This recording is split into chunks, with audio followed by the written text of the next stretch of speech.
un décret présidentiel réputé faux. Il alimente pourtant l'actualité nationale et internationale depuis juin 2026. Un secret d'État rangé dans le coffret de secret de Polichinelle. Le décret susvisé nommé rapporte-t-on au poste de vice-président de la République, poste récemment introduit dans la Constitution du Cameroun. Un tollé général, une vague incessante et parfois incontrôlée de réactions fusent de toutes parts. Falsification, désinformation, manipulation, tentative de coup d'État institutionnel et tutti quanti. Sans aucune prétention à se substituer aux instances en charge de la sécurité et de la défense des institutions de la République, sans se voiler non plus le visage. Eh bien, face à la République, Super CTV tente de démêler les chevaux en s'appuyant sur les éléments de sciences de la communication, de sciences juridiques, de sciences politiques, de sciences anthropologiques.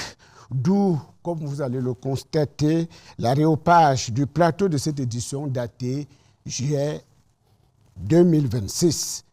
Un aréopage que présente Ebenezer Motale lui-même, éditorialiste bien connu de la sphère médiatique au Cameroun. Madame, Monsieur, illustres téléspectateurs, bienvenue sur PRC-TV, la télévision de la présidence de la République du Cameroun. Ebenezer Motale, you have the floor. Thank you, Jean Atangna. Ladies and gentlemen, welcome to PRC Television, broadcasting from Unity Palace in Etude, Yaoundé.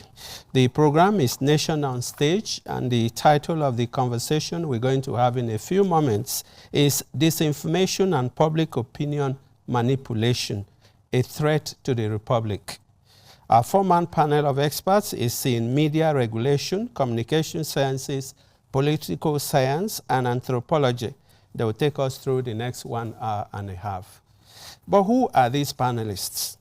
We have Mr. Joe Chebonke Nkalabupse, a veteran journalist and media regulator over there on my far left.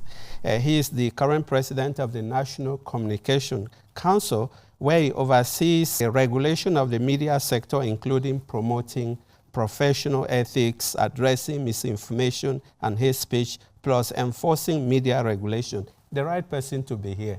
You're welcome, sir. You're welcome. Thank you. And you're here for the very first time? No, second time. Not right. on this program. First time on this program. So a regular face here, perhaps. Yes, that's right. Yes, we also have Professor Laurent Boyomo Asala, who is a senator and expert in the science of information and communication. In fact, he is a prominent academic, communication specialist, and politician. You're welcome, sir. Thank you very much for receiving me today and this afternoon to share with all those members of the panel whom you have invited, so as to know exactly what can be known as manipulation and blackmail, things like that. Thank you very much. Yeah, thank you. Also on the panel is a regular, Professor Jean Joya, who is a distinguished political scientist and a scholar of public law and political sociology. He is equally a vice rector at the University of Yaoundé 1. Welcome, sir. Yeah, thank you for receiving me in this emission to discuss and exchange with those eminent panelists. Yeah, on my far right there, the last but not the least by any chance, is Professor Paul Abuna, an anthropologist, university lecturer, and author specializing in political anthropology, cultural anthropology, epistemology, onomastics, that is the study of names, and African belief systems. He is also the head of the Department of Anthropology in the University of Yaoundé 1. Bienvenue, professeur. Merci, monsieur, de m'avoir convié à cet échange. Et surtout, merci d'avoir choisi, entre autres disciplines scientifiques, l'anthropologie pour éclairer la lanterne de vos téléspectateurs. Now, those are panelists who will be taking us through the next 1 hour and a half to explain to our viewers what this disinformation and manipulation of the public is all about. Merci Beneza Motale. Encore une fois, bienvenue à nos invités. Un document à l'ouverture de cette édition de Face à la République, une date, 10 février 2022, une cible, la jeunesse camerounaise, particulièrement exposée aux discours dissonants, discordants, décadents, ambiants. Un message fort, comme disent les communicants, une mise en garde, en règle contre le mauvais usage des réseaux sociaux numériques. Une voix de sagesse pour porter cet important message, c'est celle du président de la République, Paul Biya, chef de l'État, que je vous invite, mesdames et messieurs, à écouter ou à réécouter.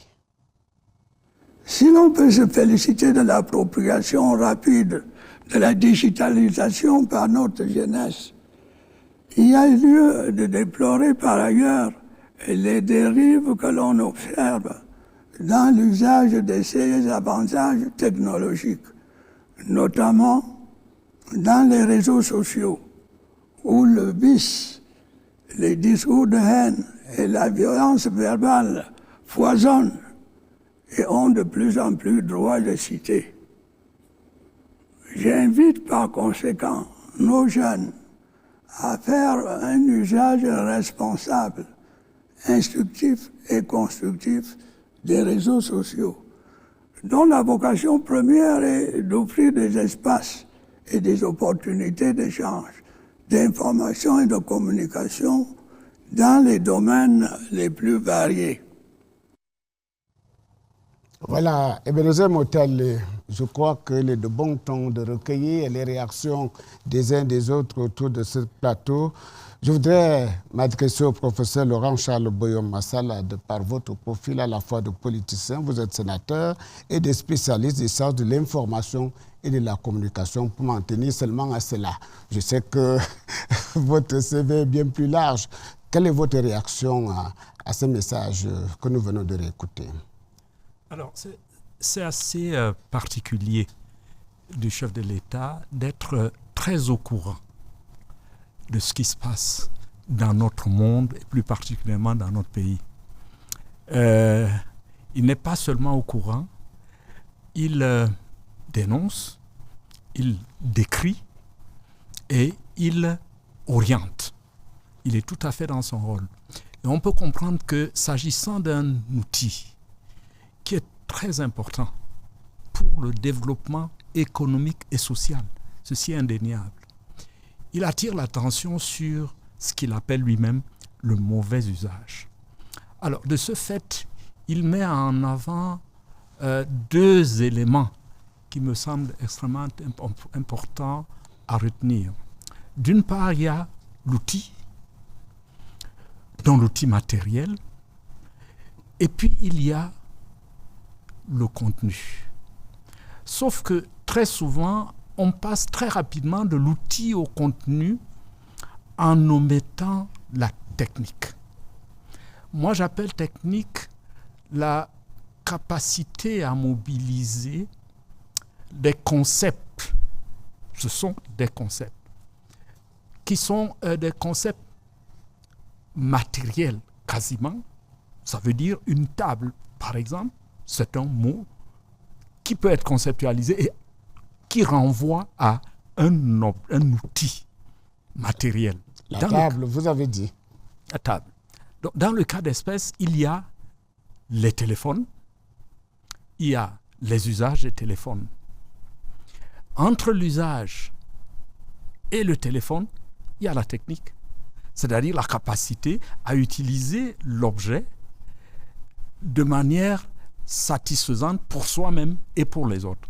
Et c'est là où s'engage la négociation avec le social. Parce qu'on a affaire à une société, on veut se satisfaire soi-même, mais en même temps, on a affaire à une société et on sait manipuler les outils qui permettent d'atteindre le plus grand nombre. Et en ce moment-là, il faut bien comprendre que l'outil est toujours très important. Il est même nécessaire et la science l'a prouvé. L'histoire des sciences montre. La plupart des outils qu'on a pu créer ont beaucoup servi au progrès économique, progrès social, etc. Mais Il reste donc la question des usages. Et les usages sont à la fois individuels et sociaux. Et c'est là où c'est très compliqué. Autant il est possible de manipuler l'outil et de l'adosser à un certain nombre de volontés, même si à un moment donné l'outil peut vous échapper. C'est ce que j'essaie de théoriser ces derniers temps dans ce que j'appelle les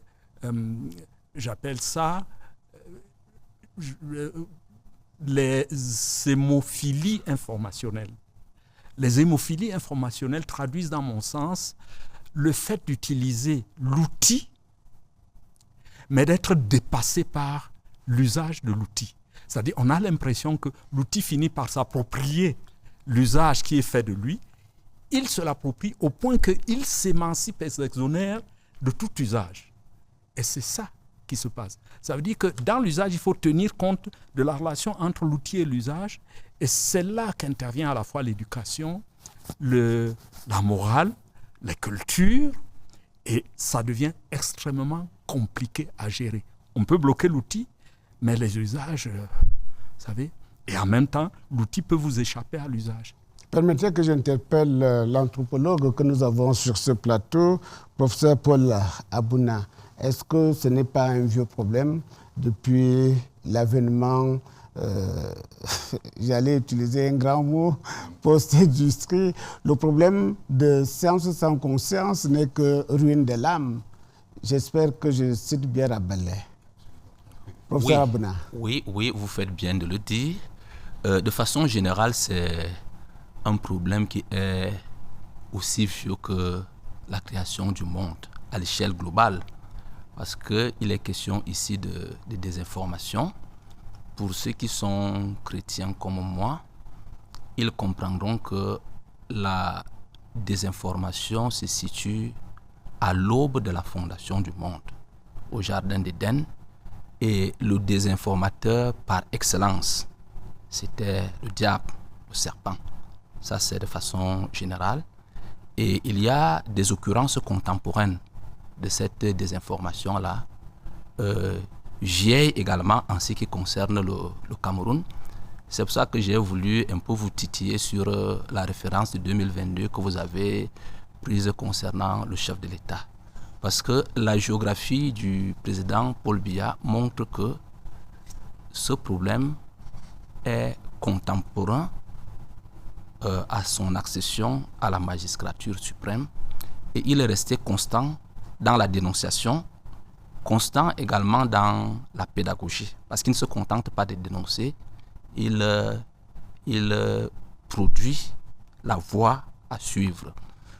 Quelques exemples. Vous avez certainement entendu parler au courant des années 80 de deux grandes expressions. La première, la vérité vient d'en haut et la rumeur vient d'en bas. Tout à fait. Et je pense que cette expression était de lui, qui a d'ailleurs été reprise plusieurs fois par les artistes Bendeka, Grace Deka. Il y a également une autre expression qui est restée célèbre. Lisez les journaux, écoutez la radio, regardez la télé. Et ça, c'était la thérapie à la désinformation de cette époque-là. Parce que lorsque vous parlez de la jeunesse d'aujourd'hui, c'est comme s'il avait oublié la jeunesse d'hier. Donc ce que m'inspire cette allocution à laquelle vous faites allusion, c'est tout cela, la constance dans le discours, le caractère alerte sur le danger de la désinformation, mais également la pédagogie qui est pratiquement une pédagogie éternelle.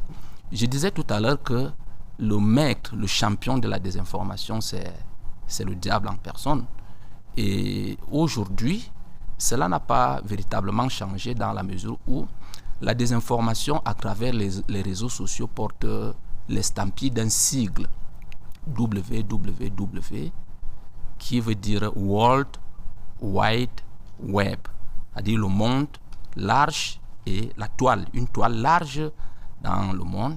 Et les experts sont allés chercher dans l'alphabet juif pour montrer le caractère luciférien de ce sigle-là. parce que vous avez 3 W et vous verrez que dans la langue juive, W, c'est la lettre VAF, V-A-F, VAF, et c'est la 6e lettre de cet alphabet-là. Et lorsque vous prenez donc le correspondant numéral de WWW, ça vous donne 666. Et pour ceux qui lisent bien la Bible, c'est le chiffre de la bête. Et je pense qu'il est de bon ton pour le président de la République d'attirer l'attention sur la jeunesse et sur cette menace-là qui pèse aussi bien sur le Cameroun que sur le monde. Ebenezer Motale, à la suite du professeur, la jeunesse aujourd'hui fait plus que écouter la radio, fait plus que regarder la télé, plus que lire les journaux. L'unique presse de l'époque, la jeunesse est installée dans les réseaux sociaux numériques. Vous avez la parole. Yes, that's right, Mr. Chibonken. We've seen President Paul Biya encourage the youth in the area of IT, ICT.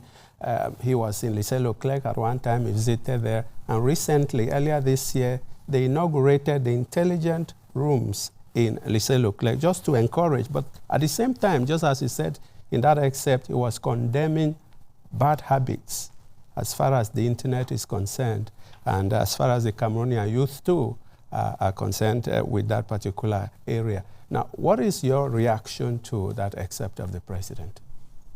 I think the head of state here is dealing with the reality of our world today. We are living in what I describe as the information superhighway era, where information goes extremely fast. And the internet has come as the superhighway and the smartphone as the means to get into that superhighway. And because information goes extremely fast, everybody is interested in sharing that information. The unfortunate thing is that your smartphone in your hand can be used for various purposes. Sometimes we share information without knowing the consequences, and that's where the problem is. We are dealing with younger people, and we have in Cameroon what the sociologists have described as la génération de tête baissée. That is, children whose heads are always like this, watching their smartphones. This calls for attention from the powers that be. And the head of state, in speaking to the youth, knew exactly what he was referring to, because they are getting all what they want from their smartphones. And when you go into your smartphones, you have the bad, the good, and the ugly. So why not draw the attention to the realities of what they are being exposed to, and to call the attention to the fact that they have to choose. And in choosing, they have to go for what is right and not just consume what is on offer in the social media. Yeah, that's right.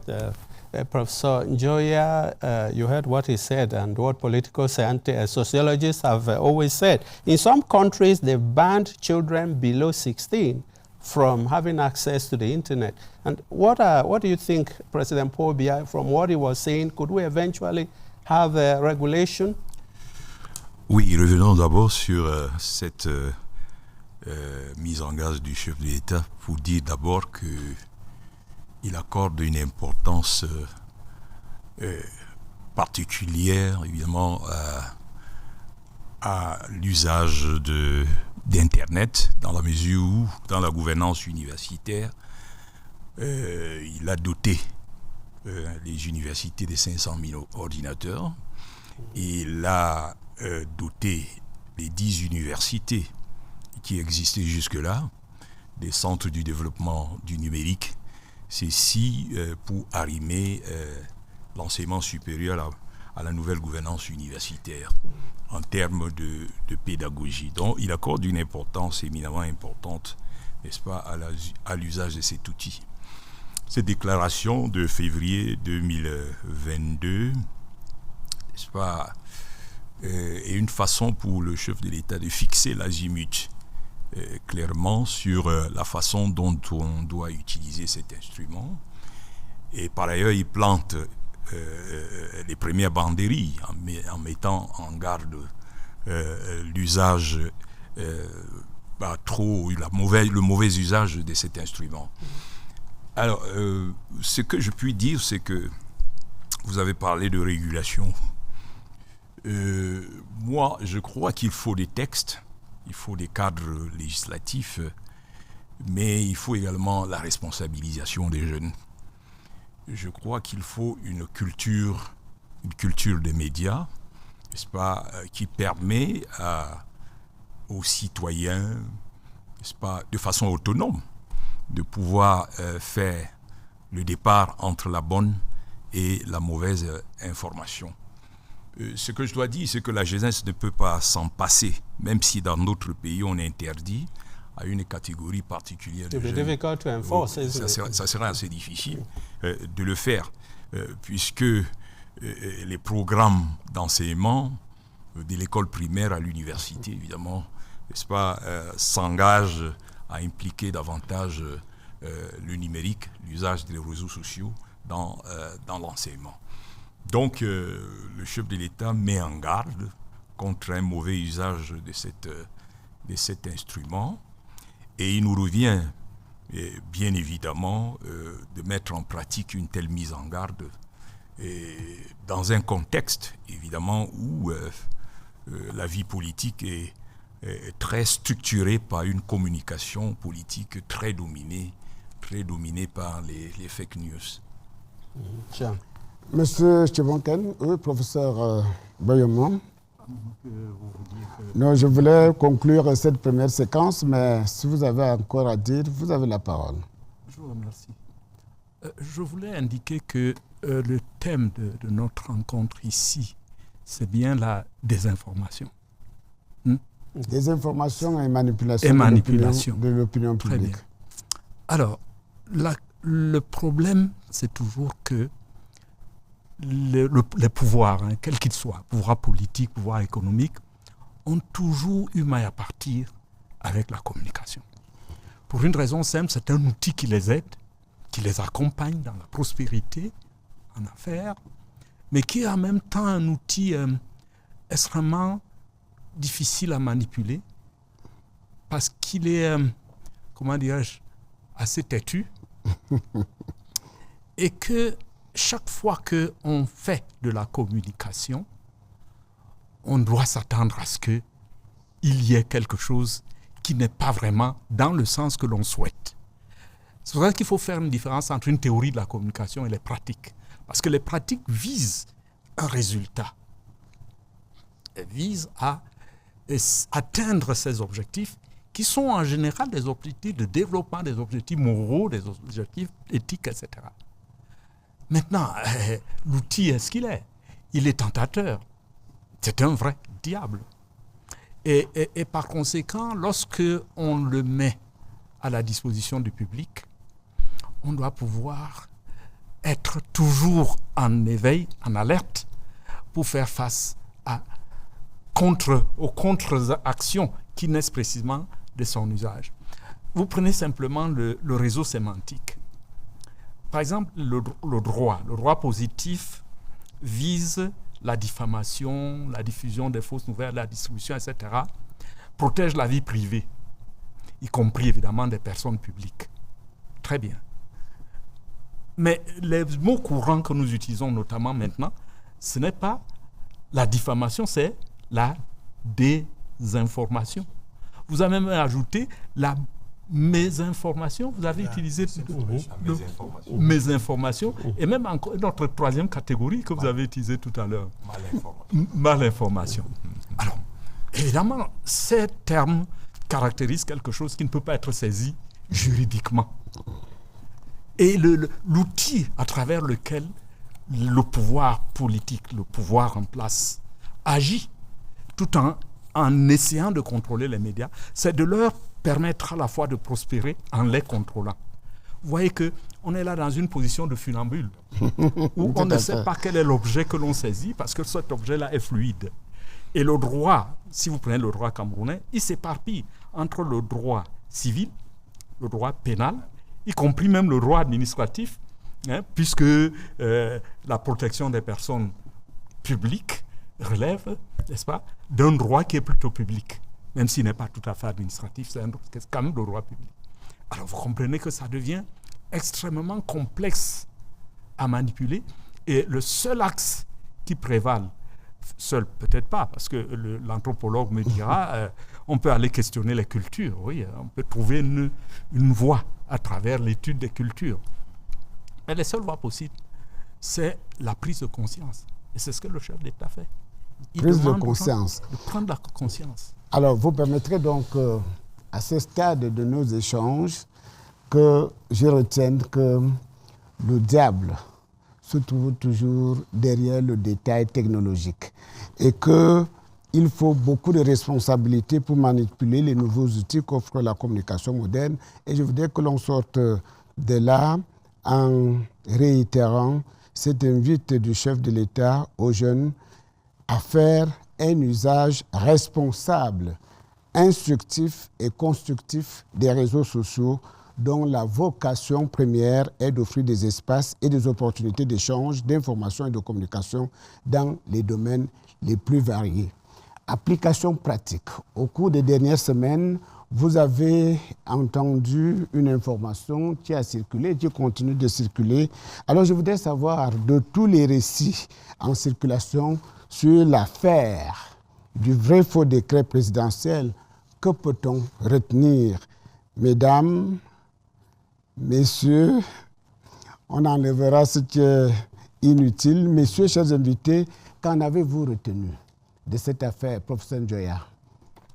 Oui, alors, il faut tout de suite dire que la personne humaine est douée d'une intelligence qui peut l'amener évidemment à planifier, à construire un fait social qui devient parfois une réalité sociale à coup effectivement de manipulation. C'est le cas de cet individu qui s'est présenté à la télévision nationale, à la CIA-TV, avec un pli fermé, actant la nomination d'un vice-président et la formation d'un gouvernement. Alors, l'on dit tout aussi que il a reçu une formation dans une école de mine. C'est ce que nous avons lu et entendu, et qui serait membre d'une secte religieuse. C'est également ce que nous avons entendu. Dans la relation des faits qui a été faite ici et là, nous avons retenu bien évidemment que ce décret était faux. Et les hauts responsables de la CIA-TV s'étant référés à la direction du cabinet civil de la présidence de la République ont eu la vraie information. Et à la suite de cela, bien entendu, le porte-parole du gouvernement, le ministre de la Communication, René Sadi, n'est-ce pas, a amené beaucoup plus de précision sur cet acte. Alors, c'est un faux décret, mais ce qu'on peut redouter sur le plan politique, c'est une tentative de déstabilisation politique ou institutionnelle. Pourquoi? Parce que si on revient au droit constitutionnel et on combine sagement l'article 8, alinéa 1 de la Constitution, alinéa 10 de la Constitution et l'article 10, alinéa 1 de la Constitution, c'est le président de la République qui nomme aux emplois civils et militaires. C'est toujours lui qui nomme le Premier ministre et, sur proposition de celui-ci, les autres membres du gouvernement. Alors, est-ce que toutes ces précautions ont été prises pour en aboutir là? Tout de suite, on peut répondre par la négative, puisque dans les gouvernements qui ont été formés par le chef de l'État, généralement on commence par le Premier ministre, et sur proposition de ces derniers, les autres membres du gouvernement. Je vois que cela n'a pas été suivi dans cette démarche. Et tout le protocole, évidemment, qui garantit le secret, n'est-ce pas, l'infalsifiabilité du document, n'est-ce pas, n'a pas été respecté. Donc, ce qu'on peut retenir, c'est que, sans peut-être préempter sur l'enquête qui est en cours, qu'il y a des éléments évidents d'une manipulation. Professeur Paul Abouna, Oui. qu'avez-vous retenu de cette affaire? Il y a ce qu'on entend et ce qu'on comprend. Mais je vous dirai davantage ce que moi j'ai compris sur ce qui a été entendu. C'est que si vous, monsieur Jean Atangna, vous voulez faire un coup d'État, vous êtes ici à la présidence de la République, vous avez PRC TV, vous n'aurez pas besoin d'aller à la CRTV pour lire votre décret. Vous pouvez le lire ici, là, sur place. Donc, il est grossièrement faux.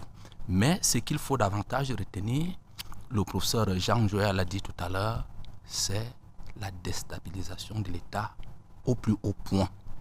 Parce que les conséquences induites de ces décrets nous permettent de le dire. Et je voudrais le dire à partir d'une métaphore de chez nous. On dit chez nous, j'aime souvent dire que je suis étonné d'au bac là et à l'hôpital des yeux là. Vous savez, nous faisons du vin de palme. Il y a le vin du haut, il y a le vin du bas. Le vin du bas, vous abattez le palmier. Oui. Donc votre cible en réalité, c'est le palmier. Mais pour abattre le palmier, vous coupez d'abord toutes les petites racines qui le soutiennent. Et quand vous avez donc fini de couper les racines, vous poussez le palmier, il tombe. Donc je pense que l'un des objectifs, l'objectif final, c'était le palmier, mais les objectifs intermédiaires, vous voyez les conséquences, couper de façon systématique toutes les racines qui peuvent porter le palmier. Donc je parle de façon métaphorique, mais j'espère que vous me comprenez très bien. C'est pas moi qui dois vous comprendre. Même Jésus lui-même allait à côté expliquer le sens des paraboles. Alors je vous demande, pour la gouverne et du public qui vous suit. Oui, le palmier ici, en réalité, c'est le président de la République, c'est le chef de l'État. Et les petites racines qui portent le palmier, c'est les membres, c'est ses collaborateurs, c'est les membres de son entourage immédiat, c'est les membres de sa famille. Et vous voyez que les conséquences de ce faux décret-là ont touché certaines personnes autour de lui. Donc, c'est des cibles intermédiaires, mais la cible finale, c'est celle de... c'est le président de la République. C'est le palmier. C'est le palmier pour dire que le Cameroun ne marche pas, il ne fonctionne pas. Et tout. Donc, la cible finale, il ne faut pas se méprendre là-dessus. Yes. Mademoiselle Motale, vous permettez qu'on prenne le point de vue du professeur Laurent Charles Boyo Massala. Alors, je pense que ce qui est dit, les commentaires qui en ont été faits, les constats que font mes collègues en face sont tout à fait pertinents. Bon, ce que je pourrais ajouter, c'est que moi j'ai du mal à commenter des affaires qui me semblent déjà être aux mains de la justice, au moins en phase d'instruction. C'est important. Je me souviens toujours de Donc cet nous article. parlons sous réserve de cette préconisation. Voilà. Je rappelle toujours cela aux journalistes. Il y a un article, l'article 169 du Code pénal, qui réprime l'infraction de commentaires tendancieux. L'infraction de commentaires tendancieux. En fait, notre droit est relativement complet, mais c'est peut-être les outils qui manquent pour mettre en branle certaines dispositions. Tout le monde commente les affaires qui sont pendantes en justice parce que nous n'avons pas les moyens de poursuivre tout ce monde-là. C'est pour cela qu'on peut effectivement, moralement, de façon éthique, déontologique, même pour les journalistes, faire les rappels qui sont faits, et ils sont utiles pour eux. Mais rentrer dans l'affaire, lorsque elle est même en phase d'instruction, c'est un peu délicat. C'est pour cela que nous avons dit, si vous vous souvenez de notre texte introductif, sans aucune prétention à se substituer aux instances en charge de la sécurisation et de la défense des institutions de la République, face à la République, tente de démêler le chevaux en mettant en relief le phénomène de la désinformation et de la manipulation de l'opinion qui constitue le thème de cet échange. Merci, professeur, pour cette mise au point qui est importante. Yes, yes, thank you very much, Jonathan. Now, Mr. Chebonken, you see, this affair, the one of fake presidential decree, has raised a lot of dust in Cameroon, and it's a delicate issue as well. You know that better than anyone. Now, what did you make of it, really? It was just a news story like any other one, and in the hands of Justice Department already. And the media, regular just like irregular media organs, have picked on it and are commenting on the event. Because it's selling. Yeah, it's selling, of course, but the event is there. We cannot deny that. And so the Justice Department is doing its work, and we're observing the media carefully, but they are doing their work, commenting on something that happened. And that's why the council up to this moment has not been able to summon any media organ or incriminate any media organ, because they are talking about something that effectively happened. Mm-hmm. But what we decry is what is happening on the social media, where they are doing interpretations and commentaries and using that to misinform and manipulate public opinion on something that happened. And that's what we decry at the level of the Communication Council. Okay, Jean. Nous parlons de la manipulation de l'information dans le cyberespace et nous posons la question suivante. Le cyberespace serait-il devenu un no man's land, un espace de liberté totale ou un territoire sans foi ni loi où tout est permis? Entre opportunités pour la jeunesse et menaces à la sécurité et à la sérénité de l'État, entre connexion et des informations, eh bien, voici un entretien à bâton rompu que je vous propose d'écouter. Entretien avec Théophile Abega Moussa, expert en numérique. Il répond aux questions de notre reporter Alain-Patrick Fouda. L'usage des réseaux sociaux au Cameroun va à deux vitesses. La première vitesse, c'est celle où des Camerounais ont compris le bon usage des réseaux sociaux, l'usage pour faire l'e-commerce, l'usage pour faire du réseautage positif. Et il y a une vague de Camerounais qui ont compris et qui font des réseaux sociaux un très mauvais usage, et où effectivement on retrouve la cybercriminalité, les fake news, la désinformation et aujourd'hui d'ailleurs la cybermenace. Vous me donnez l'occasion de dire qu'il y a une actualité brûlante. L'actualité brûlante, c'est des hautes personnalités qui sont visées et qui subissent. Ça, il faut qu'on le dise et qu'on ait le courage de le dire. Ce n'est pas parce que c'est des hautes personnalités, mais c'est des personnalités qui aujourd'hui subissent ce qu'on appelle les cybermenaces, le cyberharcèlement. Ce sont des êtres humains qui sont des pères de famille, des mères de famille, des responsables et des dirigeants de l'État à un très haut niveau dont on connaît les États. Vous savez, les gens au Cameroun ne mesurent pas ce que c'est que le fait de recevoir un message néfaste. Ils jouent dans la psychologie. Vous comprenez? Donc j'imagine que un de nos vaillants dirigeants de la haute sphère se lève un matin et qu'il jette un coup d'œil sur l'espace cybernétique, notamment les réseaux sociaux, et qu'il se rende compte que toute sa vie est mise dehors avec des fake news, de la désinformation. Ça va lui donner une très mauvaise journée. C'est des choses qu'il faut dire. Aujourd'hui, ceux qui voyagent savent que quand vous allez au Moyen-Orient, Dubaï notamment, il y a des plateformes là-bas qui sont régulées, c'est-à-dire qu'on ne donne pas accès à un certain nombre de contenus. L'exemple le plus patent que j'aime prendre, c'est l'exemple de la Chine. Tous les contenus n'entrent pas en Chine. Je peux parler de tous les contenus numériques. Ça veut dire qu'il n'y a pas de lanceurs d'alerte, il n'y a pas d'influenceurs qui vont menacer soit la sécurité de l'État ou la sérénité de l'État. Ça n'existe pas. Et donc le Cameroun ne peut pas laisser faire, le Cameroun ne peut pas faire à ce que l'espace cybernétique devienne un no man's land. Les technologies qui existent, il suffit qu'on les applique. Ça peut être les filtrages, par exemple, c'est des technologies qui existent.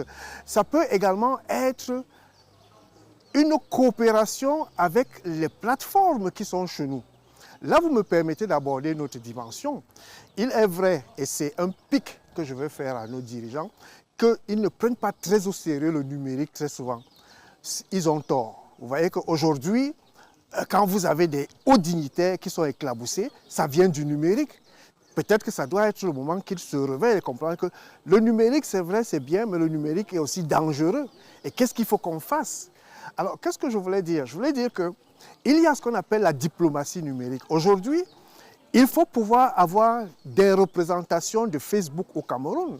Il faut avoir des représentations de TikTok au Cameroun. Pourquoi? Pour la simple raison que s'il y a des comptes qui sont nuisibles, avec des lanceurs d'alerte qui sont nuisibles, il suffit que l'État, à travers son mandataire ou son représentant, aille voir ce genre et dire bon, écoutez, nous avons un compte X qui met à mal l'ordre public. Parce que dans le cyberespace, il est aussi question de l'ordre public. Okay? Donc il faut comprendre toutes ces notions. Et donc, ces représentations doivent être au Cameroun, ou tout au moins, si elles ne peuvent pas, parce qu'elles vont évoquer des questions économiques, que le gouvernement camerounais ait des mandataires qui sont capables d'aller rencontrer ces représentants, ces fournisseurs de plateformes afin d'avoir des échanges francs. Parce que nous avons besoin non seulement d'un espace public serein, le Cameroun doit être construit, nous voulons que le Cameroun se construise dans la sérénité et pas dans le désordre. Yes, that's Mr. Theophile Abega Musa, an expert in digitalization. Now, Mr. Chibonke, one little reaction? Yes, I think I should react to what he's just said. In as much as what he said holds true, there are some realities which we must be said. The first thing is that platform providers are not based in Cameroon. And these platforms are governed by rules in the countries where they exist or where they are created. Secondly, they don't depend on Cameroon to be able to operate. And many of them have economic interests first at the base. And when you engage in something which is being shared on the social media and it multiplies, they make more money. Mm-hmm. And they look for the economic interest more than the political interest of whoever. Mm-hmm. Now, on the African continent, we have just 3 representations of Meta. Meta is a conglomerate of Facebook, WhatsApp, and Instagram, and I think there's a 4th one there. Mm-hmm. In South Africa, in Egypt, and in Nigeria. All francophone countries put together have one representation for Meta. That tells you that where they go for where there is the money and where there is the economic interest. Mm. The other thing which is said, which I think we must make our public understand, is the fact that in today's world, the smartphone which we have in our hands has been given to anybody. It depends on you having money. You acquire one. A couple of years ago, about some 10 years ago, we had just about 20% of Cameroonians with smartphones. Today, the figure is getting up to 50%. Mm-hmm. It's 4 in 10 Cameroonians. Yes, that exactly. have More than 50%, which means what?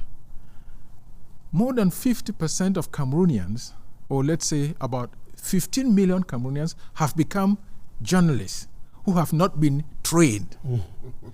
They can capture, citizen journalists. Yes, they capture and they publish. And unfortunately, those who write commentaries and analysis on the social media, many of them don't know the consequences of what they are publishing. And many also want to misuse the information for political gains. And that's where we come in with misinformation and disinformation, because they do it on purpose to manipulate public opinion and sway public opinion against the public figures. And so it's a very complex situation. And at the level of the regulator that we are, we have decided to try to meet at the continental level so we can have a force if we want to talk to platform providers. And we are lobbying with the African Union to get ACRAN or RIAC be as a body that can speak from the technical perspective about this problem of social media regulation on the continent. The Europeans, at the level of the European Union, have come up with the European Social Media Act. They have come up with an act, but at the level of the European continent, or the EU, at the level of Africa, it's difficult because we are not speaking with one voice yet. And so media regulators on the continent have been debating over these things the past couple of years to be able to see if they can convince our heads of state so that they can get the African Union speak to platform providers. He was talking about China. China is developing its own indigenous platforms, and they can now filter what goes to the public. Mm-hmm. But at the level of the African continent, we are consuming what is being sent to us. Mm-hmm. And they are preoccupied with their economic interest. Yes. All right. Thank you very much, Mr. President of the National Communication Council. Si vous permettez, Ebenezer Motale, j'ai entendu un certain nombre de concepts à l'écoute de l'expert en numérique, Théophile Abega Moussa, tout à l'heure, et même au cours des interventions qui ont suivi, un certain nombre de concepts, journalisme citoyen, lanceur d'alerte, influenceurs sociaux. Alors, qu'est-ce que c'est? Sont des nouveaux métiers de la communication ou alors une sorte de ersatz de la communication? Je pose la question à l'autre expert, professeur Boyomo. Alors, la question est très, très complexe parce qu'elle met en confrontation des déterminants de type économique avec la nécessité d'une liberté politique assumée par les États institutionnels. J'ai souvent indiqué à mes étudiants qu'il n'y a pas une logique de continuité entre le comportement économique et le comportement politique. C'est là tout le problème. Parce que l'économie cherche la maximisation du profit. L'investissement doit toujours rapporter plus que ce qui est investi. N'est-ce pas? Le politique, il veille, n'est-ce pas, à l'ordre public, aux bonnes mœurs, aux services publics, aux utilités publiques, etc. Comment on arrive à concilier cela? Ce n'est pas possible. Parce que, quelle que soit la situation, les nouveaux outils créent de nouveaux emplois. Modifie peut-être le statut juridique de ces emplois, mais crée de nouveaux emplois, même s'il en limite d'autres.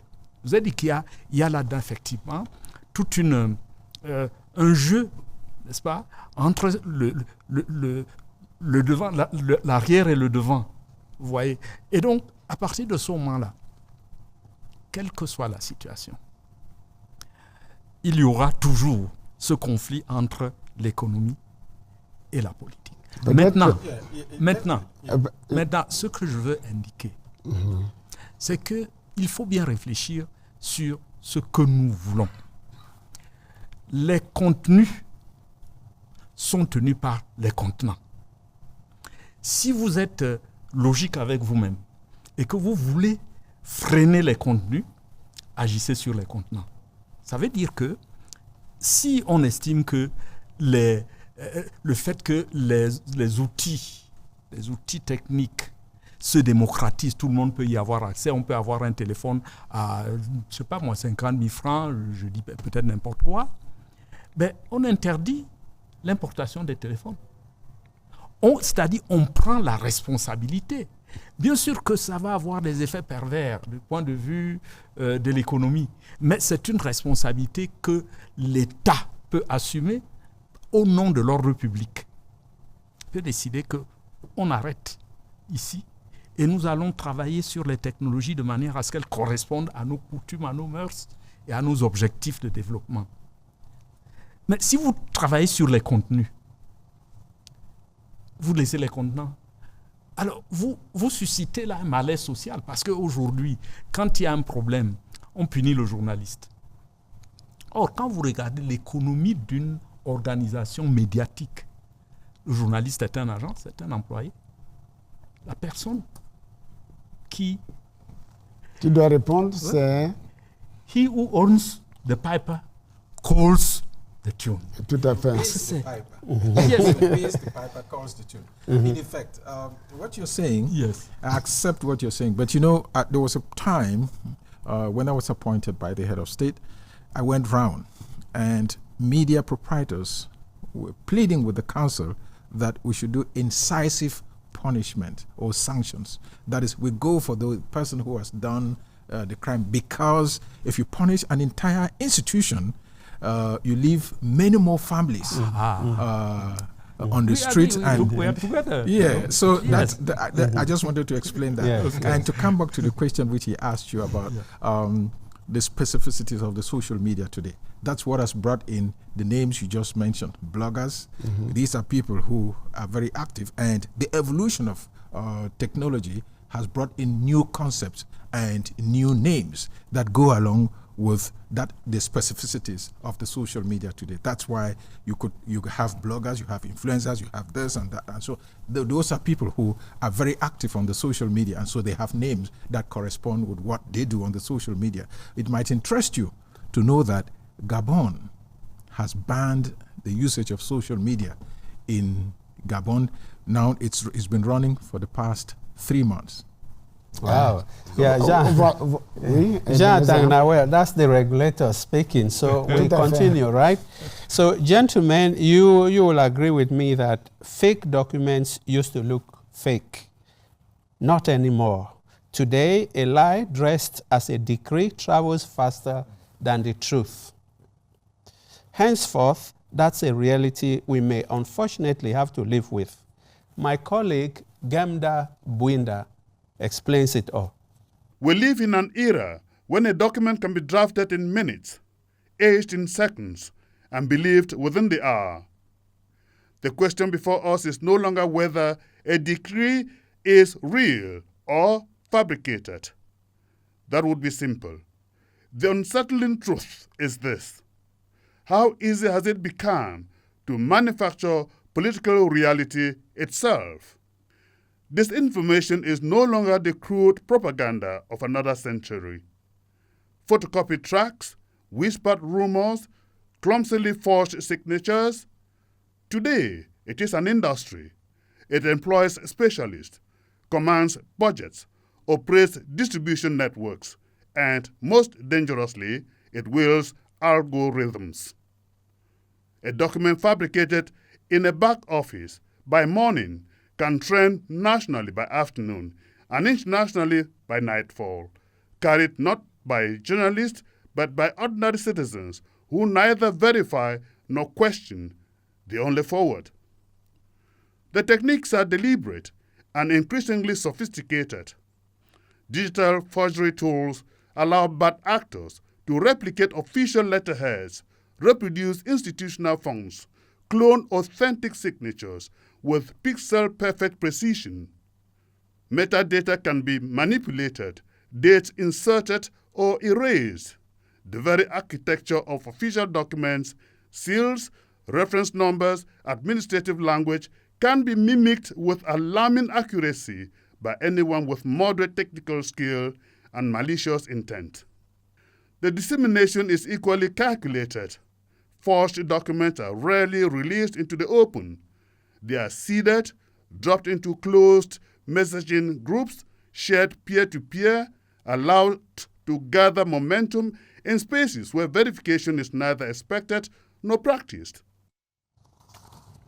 J'ai aimé ce titre, l'anatomie de la fabrication de fausses nouvelles. Vous l'avez lu avec moi, avec Gemda Bwinda. Alors, venons-en au fait. Un faux document a failli être diffusé sur les ondes de la radio nationale camerounaise. Alors, comment qualifier les faits allégués abondamment évoqués depuis l'ouverture de cet échange? Je donne la parole à l'anthropologue. Oui, comment qualifier ces faits-là? Je pense que ces faits-là sont tout simplement, je peux dire, expressifs d'eschatologie. L'eschatologie, c'est quoi? C'est le discours sur la fin ultime des temps. Parce que l'intention, même si elle n'a pas été actée, c'était une intention d'eschatologie. C'est d'ailleurs en parfaite congruence avec votre thématique, la désinformation et la menace que cette désinformation-là fait peser sur l'État. Et vous voyez qu'une société qui n'a pas d'État, c'est pratiquement l'eschatologie qui va s'installer, c'est-à-dire la fin ultime. Voilà, si je puis qualifier en quelques mots ce FIC. Professeur Jean Djoya, quelles peuvent être les implications de ce qui vient d'être décrit au plan juridique? Je suis politiste avec beaucoup plus de précision. Je voudrais revenir sur le cyberespace qui, à mon avis, est un espace neutre. Il ne perd sa neutralité que lorsqu'on y loge un certain nombre d'informations, comme disait le professeur Boyomo. Et vous savez qu'il y a autant d'acteurs sociaux qu'il y a, n'est-ce pas, de rationalité. Et cette pluralité de la rationalité peuple le cyberespace aujourd'hui. Peut-être faudrait-il interroger l'écosystème politique, n'est-ce pas, s'apercevoir que nous sortons d'une élection présidentielle qui a été accompagnée d'une crise post-électorale où la communication politique était très structurée par la désinformation, la manipulation, la malinformation, n'est-ce pas, avec un usage quasi instantané, voire quasi inflationniste, n'est-ce pas, des fake news. Un décret, le porteur de ce décret a un profil, mais il a une rationalité. Alors qu'il amène à pouvoir choisir un temps.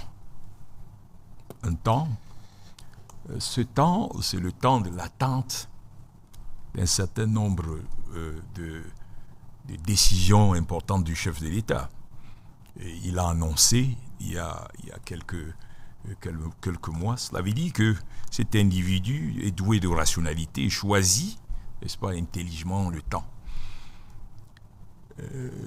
Sa capacité à transformer un temps ordinaire en temps politique se lie également par le fait qu'il sait que le chef de l'État est en séjour privé à l'étranger. Donc la configuration de l'audibilité de ce message, de réceptivité de ce message était déjà bien ourdie. Et évidemment, on peut en profiter pour introduire le nom de quelques personnalités de la République. L'objectif étant la fissuration du dispositif de l'entourage du chef de l'État. Et l'on connaît la suite, bien évidemment, c'est des attaques narratives dans le cyberespace, mais aussi la construction d'un certain nombre de récits. Ce qu'on appelle généralement le storytelling, c'est-à-dire le grand récit. Dans ces attaques, il y a un grand récit qu'on connaît. C'est qu'il y a une bataille de succession autour du président de la République. C'est ça le grand récit qui est intelligemment et laborieusement construit, n'est-ce pas, par une frange importante, n'est-ce pas, de l'opposition. Et donc, je crois que nous sommes en démocratie et la démocratie a besoin de la vérité. Et nous parlions tout à l'heure des mesures de répression ou bien des mesures préventives. On a essayé parfois dans la suppression des comptes des internautes. On n'a pas du tout résolu parfaitement le problème. Mais je crois que le gouvernement a pris le problème à bras le corps. N'est-ce pas, le travail que fait le ministère de la Communication avec l'Antique, n'est-ce pas, le travail que fait le Conseil national de la communication, un ensemble de décisions, n'est-ce pas, vis-à-vis des organes de communication. Mais également, nous avons noté, il y a quelque temps, bien évidemment, l'imprimerie nationale n'est-ce pas, dans un partenariat public-privé avec Palmarès Impact, n'est-ce pas, ont signé une convention, n'est-ce pas, qui amènera l'imprimerie nationale, puisqu'elle a l'exclusivité de la production des formulaires officiels, pour que ces formulaires soient davantage sécurisés. Nous avons le centre de la transformation digitale, n'est-ce pas, où pratiquement les passeports ont été très sécurisés. Moi, je crois que dans les mesures, n'est-ce pas, qu'on peut proposer, il y a le partenariat public-privé, parce que la souveraineté numérique, n'est-ce pas, pour les pays subsahariens demeure encore, n'est-ce pas, une chimère. Au-delà de la sécurisation, je voulais savoir très simplement à quoi s'exposent les gens qui s'adonnent à ce genre d'activité. I think sanctions, of course. We made mention earlier about the fact that it's in the hands of the judiciary. So they would carry out their normal investigation and the culprit will be punished according to the laws in force. But I think that there is something which we must not lose sight of. This quest for information. And the quest for information can push people to extremities or to extremes. I think in as much as government is doing much here and there, we must take this issue of the social media very seriously. We think that at the level of the council, if government or parliament should legislate and bring in new rules that can govern that sector. It has taken the entire world off guard. It's not the Cameroonians' peculiarity, but we must act because what is happening to us here in the country. And so government or parliament must take this very seriously and legislate so that we can have rules that govern that sector appropriately. And there is also this fact. I think that government can move swift in trying to introduce media literacy from primary school to university level, so that with media education, social media education, the Cameroonians who consume will be discriminatory in trying to consume what they find in the social media, because they are aware of what is happening and what they can target. Thirdly, I think that we should not lose sight of the fact that technology is evolving extremely fast. A couple of years ago, we're not talking about artificial intelligence, but today that's the talk of the day. And artificial intelligence can do things that the human mind cannot imagine. But let's look at we are talking about the negative part of artificial intelligence, the usage of artificial intelligence with deepfake and all whatnot. And so I think that there must be, at the level of media literacy, we educate Cameroonians on how not to engage when you find a post that has similarities of being fake. Don't share it, because when you share it, you magnify it more. And also, don't read up to half of it, or don't listen to up to half of it, so that it doesn't push the machines, the algorithms, in fostering that because people like it. And so these are little things which media consumers can do to be able to limit the effect, but also educate Cameroonians on this fact that the cyber space is a public space, and they should be able to know what they are sharing. Sometimes people decide just to share for the sake of sharing, and because the machines have possibilities, they just press a button and it goes to several people. It is not given, and we must also integrate that the social media has come to stay with us. How do we live with it? And this is where policymakers have to come up with policies. The National Communication Council, at the end of every year, sends an opinion to government on some of these delicate aspects that have come to embrace our world today.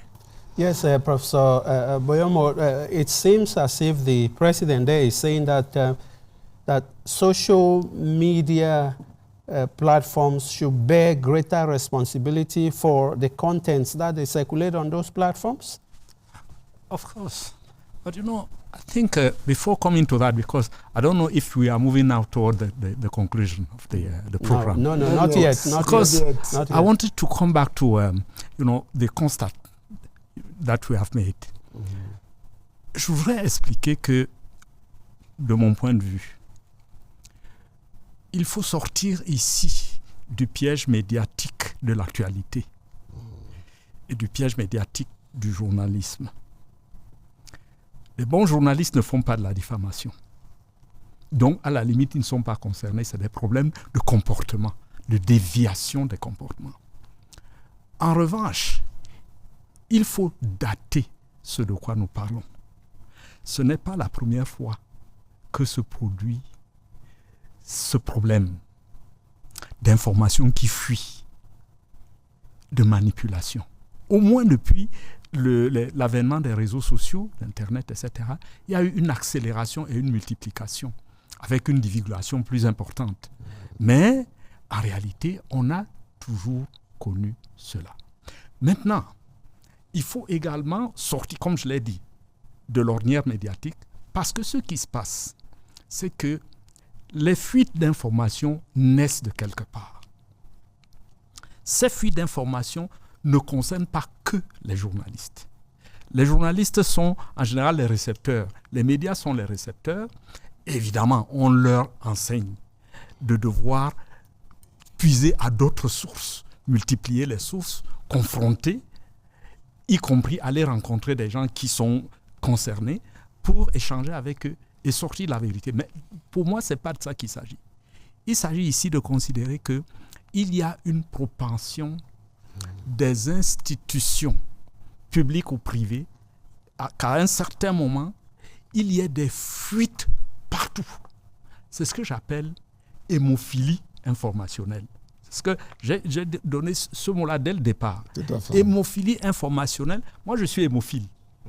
Donc, je sais qu'il y a un problème de sang qui fait que dès qu'on se blesse, si vous ne faites pas attention, votre sang va couler complètement et vous allez vous vider. Il s'agit de ça. Cette hémophilie informationnelle touche toutes les institutions, y compris les armées aujourd'hui. Vous voyez très bien que dans les réseaux sociaux, nous découvrons des militaires en train de se filmer sur le théâtre des opérations en omettant qu'avec le satellite, on peut repérer où ils sont. Et puis, l'ennemi va agir. Donc, il y a une sorte d'hémorragie. Ce mot est plus familier. Voilà. D'hémorragie qui touche toutes les institutions. Ce qui est nouveau aujourd'hui, c'est que ça touche la présidence de plein fouet. Ça touche la présidence au-delà même de l'institution, les personnes. Et c'est là, pour moi, le point de fixation sur lequel il faudrait bien qu'on se prononce. Parce que ça veut dire que... Qu'on se prononce pas en lieu et place des institutions habilitées. Non, nous pouvons dans cette plateforme servir de conseil. Alors, justement, je voudrais profiter de cet espace de liberté que vous nous ouvrez parce que tout à l'heure, vous étiez un peu réservé. Je voudrais donc poser la question, à quoi s'exposent ceux-là qui se plaisent à faire fuiter certaines informations, voire à les fabriquer, au regard de la loi? Oui, alors, j'ai rappelé tout à l'heure les dispositions normatives, y compris évidemment les lois sur la cybersécurité, qui sont assez récentes au Cameroun, qui montrent bien que la légistique camerounaise suit l'actualité, même si ça prend un peu de retard, parce qu'il faut adopter les lois. Il y a toute une procédure d'adoption des lois, et qui fait donc qu'on peut prendre un peu de retard, mais la production normative suit l'actualité. Ça, c'est une chose. Mais le problème sur lequel j'insiste, c'est que si on suit la logique juridique, on ne résout pas ce problème. Elle vient en complément de l'ensemble des dispositifs juridiques, judiciaires. Parce qu'il faut bien comprendre que nous avons théorisé quelque chose que nous appelons chez nous ici tolérance administrative. La tolérance administrative, en ce qui concerne précisément les médias, c'est d'accepter que les médias écrivent des choses qui ne sont pas... Ça, c'est une chose. C'est au niveau de l'administration. Au niveau de la justice, il y a la mansuétude du juge. Le juge peut très bien appliquer la peine la plus faible. Et en général, le droit, sur le plan théorique, indique que dans les domaines de la diffamation, par exemple, la charge de la preuve incombe non pas à l'accusateur, mais à l'accusé. Mm-hmm. Vous devez, notamment parce que c'est une affaire personnelle, donc vous devez présenter les éléments au juge qui prouvent que vous avez été diffamé. Si vous ne les présentez pas. Ensuite, comme je l'ai indiqué, la protection de la vie privée des personnes publiques pose un problème dans tous les pays. Aux États-Unis, ils ont décidé que on peut vraiment tirer sur les personnes publiques parce qu'elles n'ont pas de vie privée en tant que telle. Mais nos pays n'en sont pas encore là. Nous n'avons pas encore accepté l'homosexualité, etc. Il y a des interdits qui relèvent de notre culture à nous. Et donc, par conséquent, à partir de ce moment-là, il faut très bien voir comment est-ce qu'on gère les risques de fuite des informations qui s'écoulent sans qu'il y ait quelque chose qui les bloque dans l'armée, dans les ministères, je ne sais pas moi, dans les entreprises, etc. Tout cela a imprégné le système social camerounais. C'est pour ça que je parle, moi, de hémophilie, que vous avez appelé hémorragie. J'accepte ce mot. Sauf qu'avec l'hémorragie, on intervient après. Oui. Avec l'hémophilie, on peut prévenir. D'accord. Alors, je voudrais requérir le point de vue de l'anthropologue dans ce maelstrom d'éléments qui complexifient la situation que nous évoquons. À quoi s'exposent les auteurs de la manipulation et des fausses informations dans les réseaux sociaux? Je pense qu'au-delà des dispositions juridiques, il y a des sanctions qui relèvent de nos cultures et de nos sociétés. Il y a, on ne va pas réinventer la roue à ce niveau, le président du Conseil national de la communication parlait tout à l'heure des questions juridiques. L'erreur à ne pas commettre, c'est de vouloir résoudre les problèmes des réseaux sociaux uniquement en dehors des appareils qui se trouvent en dehors des réseaux sociaux. Par exemple, la justice, par exemple, la répression, par exemple, l'éducation, parce que les réseaux sociaux vont beaucoup plus vite que les dispositions juridiques et l'éducation. Alors, je pense qu'il faut rester dans le cadre des réseaux sociaux et il y a des possibilités de combattre ce phénomène-là à l'intérieur même des réseaux sociaux. Sur le plan culturel, par exemple, dans les cultures des peuples de la forêt et dans un certain nombre de cultures que je connais suffisamment, le professeur Bouimo parlait tout à l'heure du contenant et du contenu. Le contenu vaut autant que le contenant. C'est-à-dire que chez nous, par exemple, les fous ne parlent pas. Si vous êtes fou, quelle que soit la pertinence de ce que vous allez dire, on dira que c'est un fou. Les repris de justice ne parlent pas. Les criminels ne parlent pas. Donc, je pense qu'il y a le bannissement,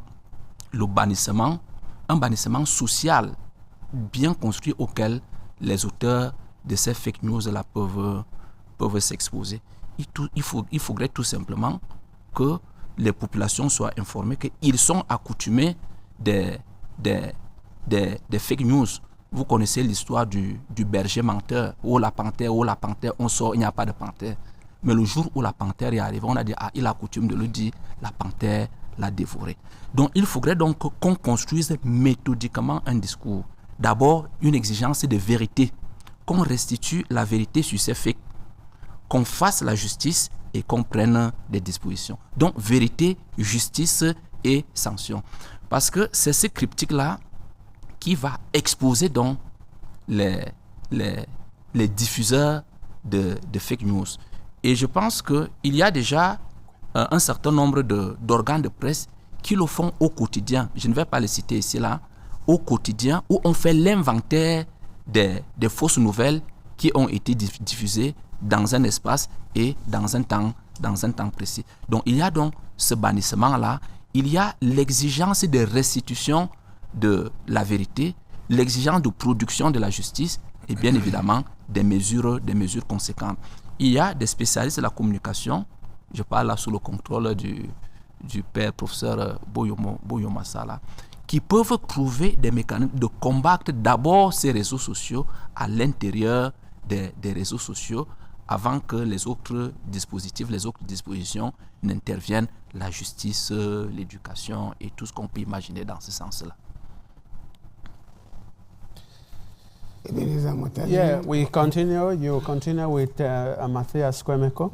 Oui, Mathias Kwemeko qui nous fait dire qu'il existe bel et bien au Cameroun un dispositif de régulation et de répression des contrevenants aux bonnes manières en matière d'information et de la communication. Jean-Mathias Kwemeko, dans Face à la République. Qu'il s'agisse de la désinformation ou de la manipulation, l'instigateur se donne pour objectif d'exploiter les supports de contenu pour orienter les pensées, les actions et même les émotions de la cible visée pour mettre en péril équilibre et stabilité sociaux.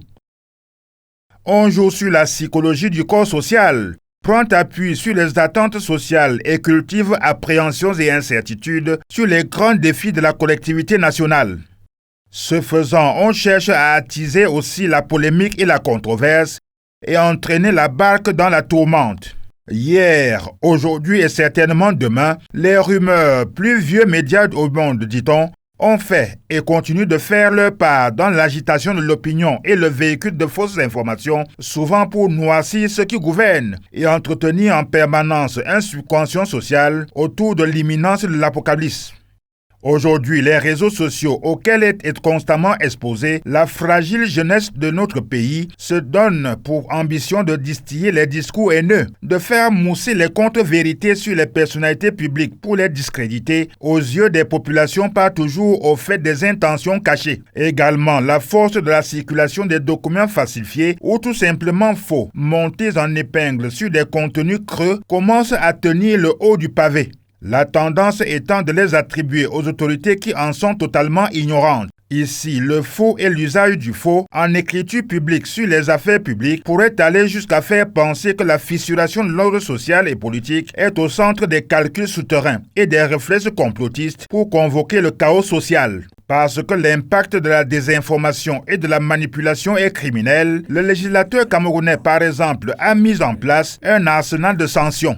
6 mois à 2 ans d'emprisonnement et une amende de 5 millions à 10 millions de francs CFA ou l'une de ces 2 peines seulement. Lorsque la publication porte sur la menace à la paix sociale et publique, ces peines sont multipliées par 2. Est-ce suffisant pour boucher le gros trou creusé dans l'honorabilité des victimes, la crédibilité des institutions de l'État et l'image du pays plus que jamais en quête de cohésion, de solidarité, d'unité vraie dans un environnement global en crise?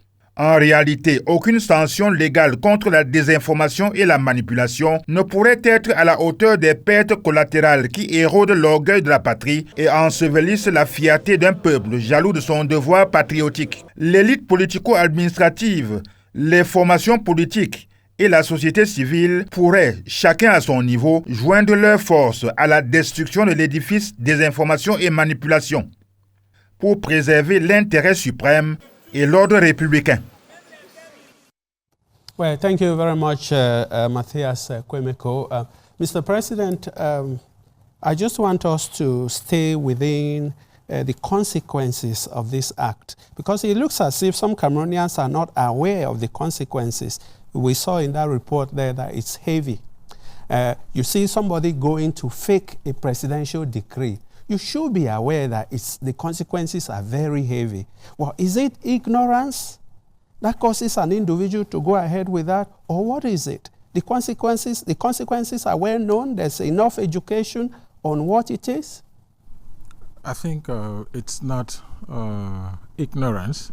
They know exactly what awaits them when they engage in things like that, but they think that they will not be caught because they use artificial intelligence in trying to reproduce exactly what the original copy is supposed to be like. And so they think that they would get away with it. But you have specialists who have been trained on how to decipher if this is authentic or it's been faked, even when you use software to be able to craft and get something from the original to be able to position it as being original. And it's important for us to also make mention of the fact that sometimes we are talking about situations in a regular format, but these are irregular productions and irregular projections in our society, and they have come because technology has been given to people who in the past did not have the opportunity to express themselves. And so today they have the opportunity, because they have the social media, to reach out to people, and they can use software to be able to craft something. You know, it's always said that from the abundance of the heart comes the little that comes out of the mouth, or is put down on paper. And so we can't know what is turning in our heads until you say it or you put it down. And so when you have to deal with people, you know that there are people who are capable of doing the unimaginable. But the point here is, I think from a humble perspective, we need to educate our people on the use of the social media. It is there, and we also have to encourage the production of local technology, because elsewhere they are using local technology in creating platforms. And that's like he cited the case of China. And also we have very smart young people who can provide platforms for us. And we should believe in our own children producing some of these platforms for us. And if we assign these children to come up with platforms, I'm sure that within the next 6 months or 1 year, they will be able to come up with platforms that we can be able to use, and put aside what we cannot control. And I know also that within our cultures, there are things which are do's and don'ts. And when we have our own platforms, take for example, we'll be able to control what goes on. There's this LGBT issues. You take it to Western platforms, it's a normal thing for them. Mm-hmm. But if you have our own platforms and we say we don't want that because we tolerate polygamy, for example, which they don't tolerate. Mm-hmm. You can't take polygamy to their platforms and it will prosper. Mm-hmm. But with our platforms, we would put that. And so I think that it is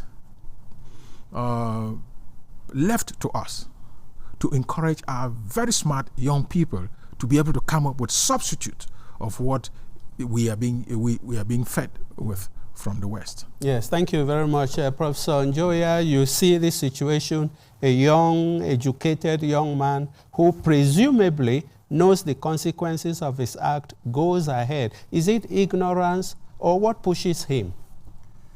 Si vous permettez, je voudrais compléter. Ebenezer Motale. Justement, comment garantir, comment assurer l'équilibre social dans un contexte de désinformation comme celui que nous évoquons.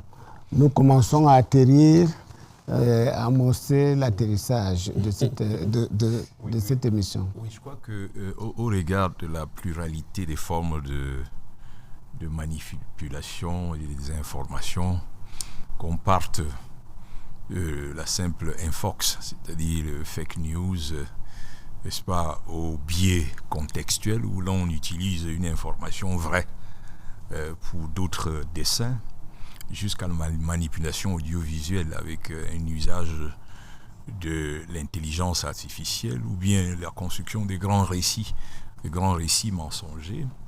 je crois qu'il est difficile de les appréhender toutes juridiquement. Il y a une certaine fluidité, n'est-ce pas, qui caractérise l'ensemble de ces formes de manipulation. Nous savons que il y a une législation. En 2010, la loi sur la cybersécurité, la cybercriminalité, nous avons entendu tout à l'heure, la peine est vraiment sévère, n'est-ce pas, en termes pécuniaires, mais en termes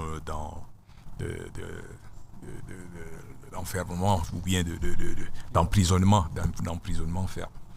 Il y a le code pénal également, n'est-ce pas, dans ses articles 113, 216, 219, combinant les qualifications de ces délits. Je crois que, comme je l'ai dit tout à l'heure, j'emboîte le pas au président du Conseil national de la communication qu'il faut une éducation qui parte de la base, c'est-à-dire de l'école primaire jusqu'à l'université, en enseignant non seulement la prudence, non seulement l'usage des réseaux sociaux, mais également les peines, n'est-ce pas, qui accompagnent un mauvais usage de ces réseaux sociaux. Je crois également que la difficulté peut résider sur la nature des textes juridiques, n'est-ce pas, qui parfois ressemblent à un mimétisme juridique, où l'on transpose parfois sans management des textes juridiques qui ne se cadrent pas avec notre réalité. À ce niveau, l'anthropologie juridique peut jouer un rôle éminemment important, de telle sorte qu'on articule, n'est-ce pas, un ensemble de normes sociales, n'est-ce pas, qui ne sont pas juridiquement encadrées et qui se retrouvent dans notre histoire, dans notre tradition, et essayer de les articuler avec nos textes juridiques. Tout à l'heure, le professeur Abouna a cité un certain nombre de pratiques, n'est-ce pas, dans nos traditions, qui témoignent de l'existence de ces pratiques. Je crois que si, n'est-ce pas, on oriente, n'est-ce pas, la législation vers ces réformes contextualisées, je crois qu'on peut essayer de résoudre le problème. Professeur Abouna, ce sera votre mot de la fin. Le mot de la fin, c'est que, et là je rentre dans ma culture pour convoquer un proverbe qui disait que quand on le traduit en français, le chien a mordu parce qu'il avait faim. Le chien a mordu parce qu'il avait faim. La famine ici là, est la métaphore des mauvaises conditions de vie. Un chien enragé. Un chien enragé. Les mauvaises conditions de vie, la métaphore de la pauvreté. Je pense que la solution finale à la menace que les réseaux sociaux font porter sur les institutions et l'État sera le développement du Cameroun. Ce développement-là qui est déjà théoriquement acté et avec l'échéance de 2035. Et le président avait tenu, je crois c'était en 2004, lorsqu'il parlait des grandes ambitions, où il présentait pratiquement les grandes lignes de ce développement-là. À terme, si ces objectifs-là sont atteints, je pense que les réseaux sociaux ne se limiteront qu'au niveau de l'aboiement, et on n'ira pas jusqu'au niveau de la morsure. C'est-à-dire, si les populations ont du travail, les jeunes fréquentent normalement, ils ont du travail, les femmes procréent, et puis je pense que la menace des réseaux sociaux sera réduite à un état de létalité nulle. Un fabuliste le disait si bien, le travail est loin de nous, trois grands mots, le besoin, l'ennui, le vice et le besoin. Voilà. Ebenezer. Yes, before I maybe conclude, I would like the four of you to briefly tell me what single message you would like every Cameroonian to remember before sharing information online. Briefly. Oui. On ne va pas inventer, je l'ai dit au départ, lisez les journaux, écoutez la radio, regardez la télé. Et le professeur Boyomo enseigne ça aux étudiants. Il y a la presse cybernétique, donc il faut aller vérifier. Il faut aller vérifier dans les journaux, à la radio et à la télévision. Oui, je crois que la première chose, c'est la vigilance. Parce que s'il n'y avait pas eu assez de vigilance l'autre jour, je crois que quelque chose serait, d'étrange serait arrivé, avec les conséquences qu'on peut imaginer. La peur, c'est que à la prochaine occasion, n'est-ce pas, cette pratique soit plus sophistiquée, n'est-ce pas, et passer peut-être inaperçue. Il y a d'abord la vigilance, il y a évidemment ce que les techniciens appellent les news checking, c'est-à-dire il faut vérifier l'information. Il faut une éducation aux médias qui permettent aux citoyens, de façon autonome, bien entendu, de faire le départ, de marquer la différence entre une bonne et une mauvaise information. Oui, évidemment, je crois qu'une société démocratique a besoin de la vérité. Et de ce fait, évidemment, la désinformation est une potion mortelle pour la vie sociale, parce que elle ne se contente pas d'être fausse, mais elle sape énormément cette exigence, cette norme que la démocratie et la manipulabilité permanente de l'information est un coup culturel porté, n'est-ce pas, à l'équilibre social. Professeur Boyomo Asala, on dit que la nature a horreur du vide. Oui, juste deux mots là. Le premier, c'est que, on l'a dit, je crois qu'il est important de penser à éduquer.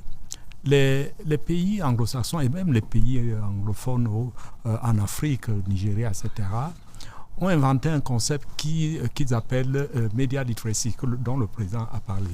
Media literacy, information literacy. Bon, littéralement, ça peut être l'alphabétisme médiatique. Ça veut dire qu'à ce niveau-là, il va falloir apprendre, enseigner aux enfants comment traiter les médias. Mais nous avons autre chose. C'est que lorsque, dans certaines familles, les enfants mineurs jusqu'à un certain âge n'ont pas accès au téléphone. Il faut bien que ce soit très clair. Y compris sans vous interrompre, professeur, y compris dans les familles de ceux-là qui fabriquent les téléphones. Exactement, je suis d'accord avec vous. Donc, il y a ça. Il y a ensuite ce que j'appelle le knowledge management.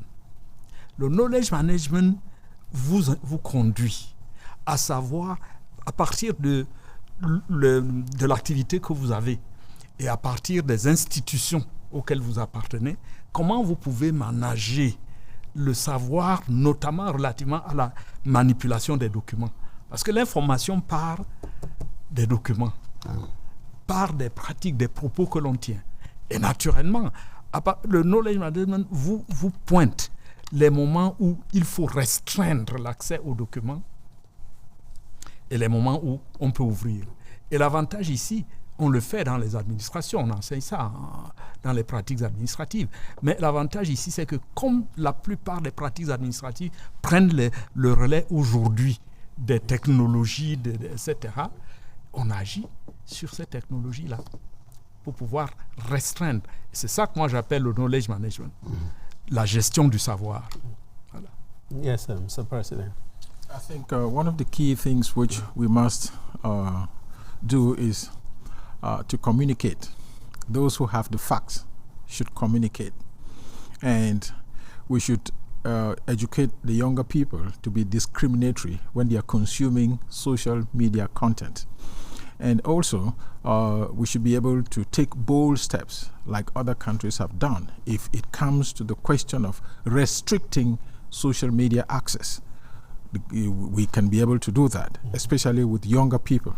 And the last thing I would say is that we are working with bloggers and influencers to be able to provide an alternative on the social media. And we are encouraging trained journalists to be able to adapt their content to today's world so that those who consume online production would have alternative sources if they have to verify information or fact-check information in the process of consuming that information.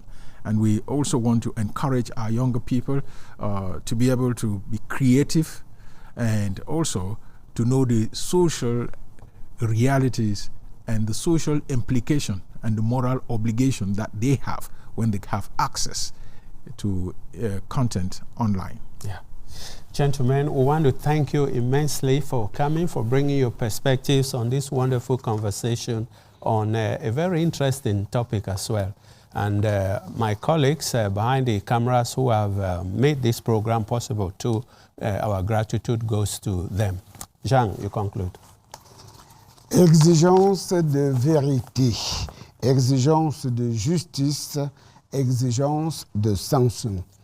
3 règles, 3 préconisations, 3 propositions exposées au cours des échanges sur ce plateau de PRC-TV pour sanctionner, pour bannir les contrevenants à l'équilibre social par la diffusion d'informations non fondées. L'éducation au bon usage des nouveaux outils qu'offrent les technologies de l'information et de la communication participe également des leviers à activer.